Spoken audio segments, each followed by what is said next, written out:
Hello, dear listeners. Welcome back to Timeless Romance Tales.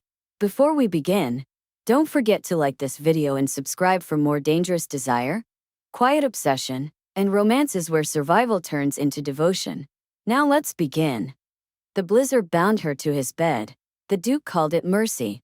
Winter descended on the moors like a vengeful force that year, blanketing the world in unrelenting white. Lady Alara Voss, fleeing the suffocating scandals of London society, had taken to the road in desperation. Her carriage, ill-prepared for the sudden fury of the storm, had veered off into a ravine hours earlier, leaving her to trudge alone through drifts that clawed at her ankles and stole her breath. Skirts sodden and heavy, gloved hands numb, she pressed on, vision blurring from exhaustion and frost. The wind howled mercilessly, whipping snow into her face, but ahead, through the veil of ice, loomed the imposing iron gates of Blackthorn Hall. Trespassing upon a duke's private lands was the furthest thing from her mind. Survival demanded she seek shelter anywhere she could. With her last reserves of strength, Alara reached the gates, fingers scraping futilely at the frozen latch before her legs gave way. She collapsed into the snow darkness, swallowing her whole. The manor's shadowed towers, the final image burned into her fading sight. Duke Ronan Blackwood paced the length of his study, the fire doing little to ward off the chill seeping through the ancient stones of Blackthorn Hall. He had long since transformed his estate into a bastion of solitude. No guests permitted, no correspondence entertained, no interruptions tolerated. The war had taught him the peril of vulnerability. The scandals of his youth had reinforced it. Mercy was a luxury he no longer afforded, not even to those who begged at his door. Thus, when the blizzard's roar intensified and a frantic pounding echoed from the hall, Ronan's hand instinctively closed around the hilt of the dagger on his desk. His butler burst in, face ready from cold, snow clinging to his coat. "My lord, forgive the intrusion. There's a woman at the south gates. She's collapsing in the snow." Ronan's jaw tightened, suspicion flaring. A ploy? Smugglers? Spies? "No, my lord. Just a lady alone. Barely alive." He swore under his breath, grabbing his greatcoat and striding out into the maelstrom without another word. The wind battered him like fists as he crossed the courtyard, hounds baying in the distance. At the gates he found her, small, defiant even in defeat, curled against the pillar with dark hair frozen in tendrils across her snow-dusted face. Her lips were blue, breath shallow gasps, reticule clutched like a lifeline. "Open it," he ordered the groundsmen who had followed. They fumbled with the chains and Ronan knelt, pressing gloved fingers to her neck. Pulse faint, skin like ice. "Carry her inside. Carefully." One man hesitated. "The storm, my lord. It'll bury us all." Ronan shot him a glare that silenced protest, lifting her himself. She was light as a child, limp against his chest, her chill seeping through his layers. Mercy, he thought grimly as he carried her through howling gates. Nothing more than that. Just mercy for a fool caught in nature's wrath. Alara surfaced to a world of flickering warmth and searing ache. Every nerve screamed as blood returned to frozen limbs, her body writhing involuntarily beneath heavy quilts. She attempted to rise, panic surging, but firm hands pinned her shoulders. "Lie still," a voice rumbled, low and commanding, laced with authority that brooked no defiance. "Move too fast, and shock will finish what the cold started." Blinking against the haze, she focused on her captor. No savior. He knelt beside the grand bed, sleeves rolled up on a damp shirt that clung to broad shoulders, dark hair disheveled from the storm. Firelight carved shadows across a stern face. High cheekbones, a scar tracing his jaw, eyes like polished obsidian. "Where?" Her voice cracked, throat raw. "Blackthorn Hall. Duke Ronan Blackwood." He released her slowly, watching with clinical detachment. "You collapsed at my gates. Hypothermia nearly claimed you." Memory flooded back, the storm, the gates. "I apologize for trespassing. My carriage overturned. I meant no. Intent matters little in a blizzard." He straightened, towering. "The storm has sealed us in. No roads passable for days, perhaps weeks." She shifted, realizing then her gown was gone, replaced by a dry linen shift. Heat flooded her cheeks. "My clothes. Housekeeper's work. You were drenched. Would have killed you faster than the frost." His tone remained even, gaze never straying inappropriately. Rest. Brought soon. But as he turned to leave, tremor seized her anew, violent shivers racking her frame. She gasped, curling in on herself. Ronan paused, cursing softly. Damn it! He returned, shedding his shirt without ceremony to reveal a muscled torso etched with old scars, battle marks faded but telling. Sliding beneath the covers, he drew her against him, skin to chilled skin, his arm banding her waist like an iron vice.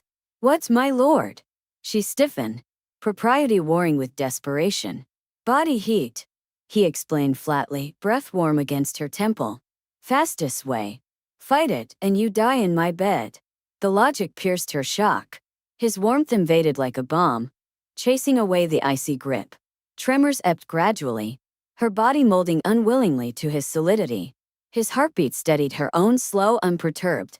Silence stretched, broken only by the fire's crackle and distant gale. Why? She whispered eventually, face pressed to his collarbone. Mercy, he replied, voice a low rumble. Sleep now. She stayed that night. And the next. Blackthorn Hall transformed into an isolated realm. Snow entombing doors and windows, winds erasing the outer world. No messengers braved the passes, no villagers stirred. Alara recovered by daylight. Meals of hearty stew, walks in glass conservatories where hothouse blooms defied winter. But each evening as chill deepened, Ronan appeared like clockwork. You're shivering again. He'd stayed on the third night, crossing her chamber without invitation. Not truly, she'd protest weakly, though her teeth betrayed her. He'd dispense with words then, joining her under the quilts, body heat his silent remedy, arm curving possessively around her, never venturing further. Yet the air thickened with unspoken tension. His scent, leather, smoke, earth infused her dreams. Why me? She ventured once, fingers brushing his scarred chest tentatively. His grip tightened fractionally. You breached my gates. That's dead enough. Mercy demands payment in warmth. But mercy felt like more, a claim subtle and unyielding. Days bled into a week, then two. Alara's vigor returned fully. Cheeks rosy, steps sure. She roamed the hall's labyrinthine corridors, discovering vast libraries lined with leather tomes, armories gleaming with polished steel, portraits of stern Blackwoods glowering from walls. Ronan observed from shadows, his presence a gravitational pull. He dined with her now, conversations terse but probing. Her flight from London's grasping ton, his seclusion post-war. Never pity, only understanding. One twilight, as flames danced in the drawing room hearth, she pressed. The storm ebbs. Avalanches aside, you could signal the village. He swirled brandy and crystal. And have them dig for a runaway lady? Tongues wag enough already. Her pulse quickened. Whispers. Servants talk. London ears are keen. His gaze pinned her. Stay put. Mercy isn't licensed for folly. That night, no shivers plagued her, yet he came. Slipping beside her, he murmured. Habit forms quickly. She shifted closer, emboldened. Or excuse. His hand stilled on her hip. Test it and learn. Tension crackled, but he held back, forehead to hers, breath sinking in restraint. The blizzard crested violently on day 10. Gales shrieking like damned souls. Candles sputtering as drafts snuffed them. Alara woke alone. Quilts insufficient against resurgent cold. Donning her shift, she ventured to the library. Curling by dying embers, arms wrapped tight. Ronan found her thus, jaw clenched. Reckless woman. He swept her up, striding to his master chamber. The grandest, with its canopied bed swathed in midnight silks. There, he peeled away damp linen, toweling her with brisk efficiency before enveloping her skin to skin beneath furs. You're no fragile flower, he growled, settling her atop him, hands roaming her back in warming strokes. Nor you a saintly rescuer, she retorted breathlessly, tracing faded scars across his ribs, souvenirs from battlefields long past. He captured her wrist. Some marks stay buried. Why extend mercy to a stranger? You fell at Blackthorn's threshold, he said, voice gravel. That's initiation. Now hush. But she pressed, body arching instinctively. Heat kindled where flesh met flesh. Claim sounds truer. The word ignited something primal. He rolled them, forearms bracketing her, eyes stormy. Mercy has edges, Alara. push and they sharpen. Neither slept. Lips hovered near, breaths tangled. His palm cupped her waist, thumb grazing ribcage. Teasing, tormenting. Dawn found them entwined, unspoken promises heavy in the air. Mornings after brought fragile thaws. Snowdrifts shrank. Icicles wept. Ronan enforced distance by day. Estate ledgers, rides on cleared paths. But nights dissolved barriers. Touches lingered. Fingers intertwining at dinner. His knee brushing hers under table. On night 14, as she lay pliant beside him, Alara whispered, "No more mercy pretense." He loomed over her, shadow engulfing. Truth then. This bed binds you now. Forehead met hers. Lips brushed in featherlight promise. Until I release. Her heart thundered. Will you? A dark chuckle. Mercy's limits test us both. Spring infiltrated slyly. Drips echoing from eaves, mud surfacing roads. A rider pierced isolation. Paths viable soon. Alara donned her finest for breakfast, bracing. Ronan entered, expression inscrutable. Pack. Roads open tomorrow. Despair knifed her. You're casting me out? No. He closed distance, tilting her chin, thumb tracing lip. London buzzes. Lady Voss, ensnared by Blackwood's mercy. Scandals brew. She blanched.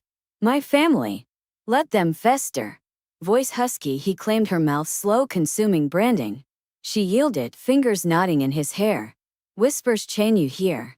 Safer under my name. That night, quilts banished. His hands explored reverently, trailing collarbone, hip, thigh commanding surrender. Mercy morphed to possession. Gasps filling shadowed chambers. Tidings escalated. Servants gossiped of missives from town.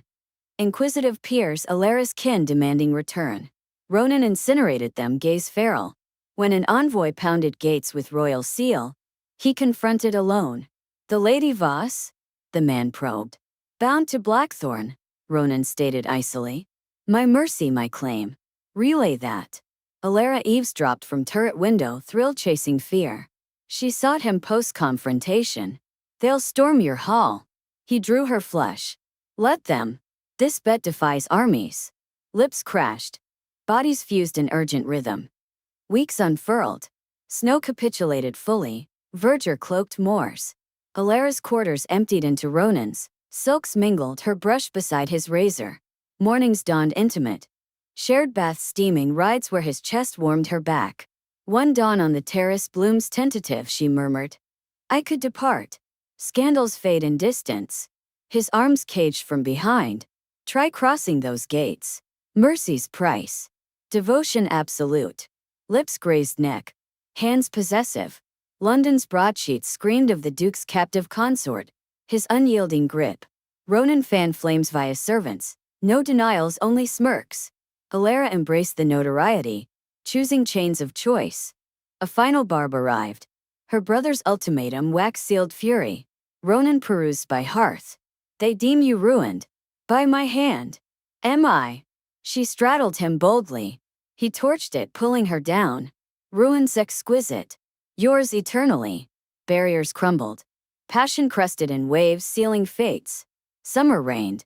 Blackthorn's gates parted for none save them. Alara had tumbled through blizzard bound. Emerged forged in Ronan's fire. Mercy? A veil for obsession profound. Their bed, unbreakable throne.